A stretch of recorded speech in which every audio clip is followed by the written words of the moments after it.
Another low light of tonight's speech will be that the president apparently is jettisoning the phrase income inequality for a more plutocrat-friendly phrase. Let me see if I have this here. It is... The phrase? Yes, He's it going is. to replace, you want me to tell you? Ladders of opportunity. Oh, yeah. Oh, Jesus.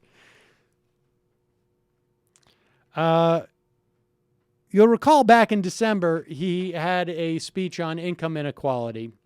It was an okay speech, but really, in many respects, ignored the fact that income inequality did not just show up. It's not like the weather.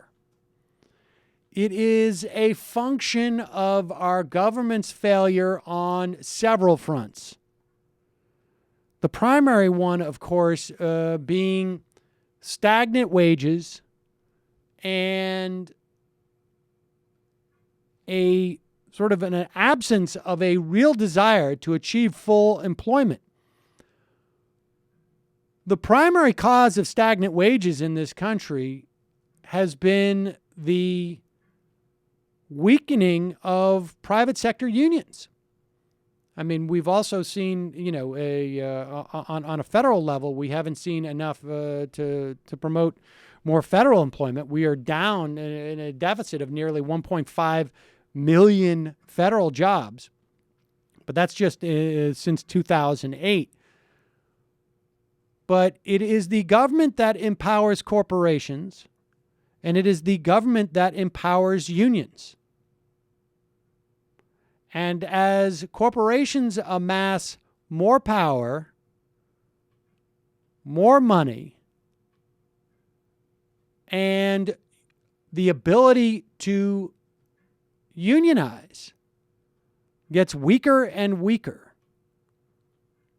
we begin to see things like income inequality, passing things like the TPP or its ancestors, NAFTA,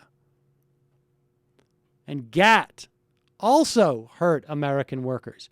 I mean, so there's a lot of things that not necessarily can all be done by executive action, but they certainly aren't going to be done if we're afraid of addressing them in a speech.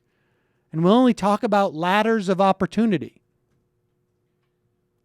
I think the other really important thing to bring up here, and there's no discussion about this in the United States, is the distinction between, of course, opportunity and meritocracy and giving people the opportunity to sort of move up the ladder are important. But then there's a whole other conversation about inequality, which is just raising the base, which we talk about a lot on this show too, which is just raising, the notion being that it shouldn't just be about somebody being able to leave a lower class and get to a higher class. It's about all classes having a higher standard of living and being paid more. So as soon as you have like a solely conversation that's just about ladders and opportunity, you're not necessarily addressing the kind of broader question of just raising everybody's standards. Yeah, and just the turn of the phrase. I mean, ladders. I mean, one person goes up at a time on a ladder, and I mean that is what is problematic. You're not talking about the issue isn't that we don't have ladders. The issue is that in fact there's just been bigger walls that are being built, and they are being built in the form of a federal and governmental bias against unions to the benefit of corporations.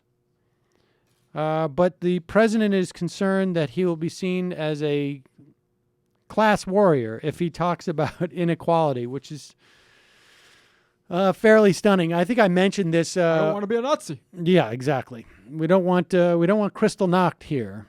We will It's not get just to that. I mean, you hear any type of. I listened a few minutes to some NPR analyst, I think Mara Liasson, the other day, and it's amazing. Like the same talking points about how the Democrats can't be this tax and spend party. That won't work.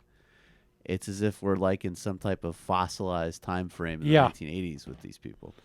And, we still see, and of course, the biggest part of inequality, economic inequality, is that it breeds more economic inequality because it also breeds a tremendous amount of political inequality. And so once you get this ball rolling, you see that that income inequality lead to more corporate and uber wealthy friendly policies. Whether it's looking at capital gains tax, the wealth is taxed less than labor is. Money is taxed less than labor is in this country. And we've seen the impact of income inequality just in terms of it forcing low and middle income people into more debt. As it also, we see it in terms of in this city in particular, as we see the cost of housing go further and further higher as it is driven by people who come in and will pay. Here's $8 million for an apartment, cash. Researchers at Harvard have found that women living in areas with large gaps between the haves and haves not are at greater risk of being depressed and are twice as likely to suffer from depression. Crime rates go up in areas where there is greater inequality. Obviously, we know the impact on our body politic.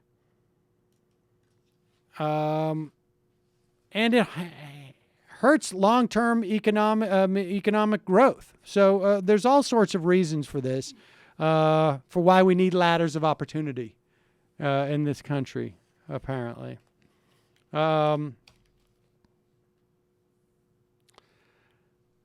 Apparently, in terms of long-term unemployment, the president is also expected to announce in the State of the Union that the White House has secured pledges from a number of U.S. major employers to adopt hiring policies that discourage discrimination against the long-term unemployed. I don't know what that's going to do. I mean, we promise not to have our human resources department take a jaundiced eye to people who have been unemployed for more than 12 months. Slightly weak tea in my estimation, but that's what it is.